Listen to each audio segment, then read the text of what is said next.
Hey, welcome back to the Victors Podcast. I'm Jimmy Brown, and it was announced recently that Michigan will be canceling the Iowa game during Champions Week, and at this point it looks like they're going to cancel their bowl game too, which is just unfortunate. I kind of wanted to see how this team would react to the Penn State loss, if there will be any changes like there hasn't been in the past 6 weeks, but I just wanted to see what would happen, and now I really didn't think they were going to get into a bowl game anyways, and now that they're most likely going to cancel the bowl game, plus canceling Champions Week, it doesn't look like it. And it would just be Iowa running all over the Wolverines anyways. Iowa's on a huge upswing since the beginning of the season, sitting at 6-2 and looking like a totally different team than what they started with. Michigan, on the other hand, is completely dysfunctional. Jim Harbaugh repeats the same things every week, holding on to the fallacies. The team is slightly improving, and they're one step away from being elite. It doesn't matter how many times he says it.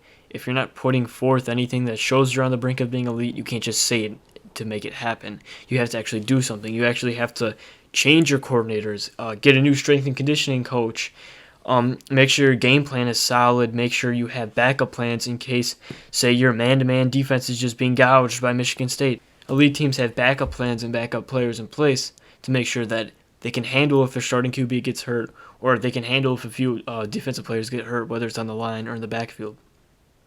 And Iowa has a pretty solid team. They have a really solid offense with Spencer Petras throwing for 211 yards and 2 touchdowns last week against Wisconsin. And the running back Tyler Goodson ran for 106 yards and a touchdown on 11 carries against Wisconsin.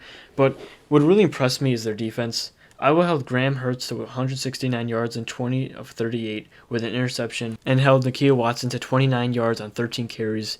And that Wisconsin line is good. They're no joke. So these teams were trending in the total opposite direction. And with Cade getting hurt, I really didn't even care anyways. My initial score prediction was going to be 34-14 Iowa, and with Iowa giving no looks on offense with Cade being out. So that about wraps up this segment. I made a previous segment before about what I was going to talk about the game and stuff, but I just scrapped that and kind of went off on my own to try to come up with something since this news just broke out. Now let's move on to Harbaugh's contract still not being closed, which is just ridiculous. It's losing Michigan recruits. We already lost 4-star safety Isaac Thompson to Missouri, and he even said the contract questions were too big for him to commit to Michigan. That is literally the worst possible scenario, and they're doing nothing to change that. And I was kind of wondering why Jim was taking so long to accept the deal, because it seems like they've been working on it like all offseason, in the past 2 weeks at least. He knew a deal was coming. He knew he had to sign one, and obviously they probably set forth the deal on the table, so why hasn't he taken it? Or if it's the opposite, why hasn't Michigan put the deal on the table for him to take? It's taking you way too long. This whole process, it's just taking way too long. Why? Why exactly is that? We just lost a recruit. It's almost National Signing Day. We're going to lose a lot more recruits if they don't figure this out quick. I mean, like, tomorrow quick. Like, this is bad. These recruits need to know that Jim Harbaugh will be there for the next 4 years, not one. He's just a lame duck head coach right now, and it's nothing like I've ever seen before. And we can't have him taking too long, and we can't have them just not giving him the contract. We just need to move on or have him sign the contract. I'm happy with both. I really don't care, because I know that Jim Harbaugh will have a good recruiting class, and JJ will be a great player next year. We'll see if he has one last ride. We'll see how he does. But if we get rid of him, we have a new coach, and we can be excited about that. But it's really up to 2021 for Harbaugh. The season is over. Michigan football just wants to stop playing at this point. And what will he do in 2021? If I'm him, I clean house except for Ed Warner, Sharon Moore, and maybe even Brian G. Mary. But everyone else has to leave. It isn't set up for debate. It is ridiculous. These results that we were getting are not elite, nor are they acceptable. We can't keep them. We need to get rid of them now. And the difference between Don and Gaddis is Don achieved a lot. Don in his first 3 years had top 3 defense in the country. It was ridiculous. It was number 1 for 2 years straight. So he achieved a lot. He looked really good. But now he just can't coach at a high level anymore, so he needs to go. But with Josh, it's like Josh has never accomplished anything. Not at Michigan. He came to Michigan. Ed Warner and Jim Harbaugh had to step in because he didn't know how to do his job, and he can't call an offense. And it just seems like he doesn't know how it works. He doesn't know what plays to call. He doesn't know how to manage the clock.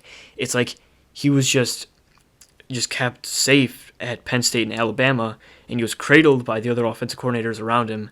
And now that he's actually a big boy and he needs to step up at Michigan, he can't because he doesn't know how to. I really don't want to see any more of him. It's kind of ridiculous watching him because it's just idiocy. Like, one series entirely runs up the middle. The other series would just be like a little 10-yard dig, but like 3 times in a row. There's no change-ups. It's like you can't. How do you not change it up at all? Like, it doesn't make sense at all. It's so stupid, and it's just ridiculous, and I don't want to see him anymore. I don't want to hear the stupid arguments about speed and space. Everyone knows that's BS, and that's gone. So, Harbaugh, you got to clean house, except for maybe a few people that I mentioned, and it's all set up on the table for 2021. We won't get humiliated any more times this year because all the games were just canceled. So what you got to do is just got to lay everything on the table for 2021. Got to clean house, and this season was a bust. Let's face it. Joe looked good the first game. Everyone looked good the first game, but Minnesota turned out to be terrible, and it was literally like the biggest stab in the back ever, just watching this team just implode after they looked really good in week 1. I'm Jeremy Brown. This is the Victors Podcast. As always, go blue.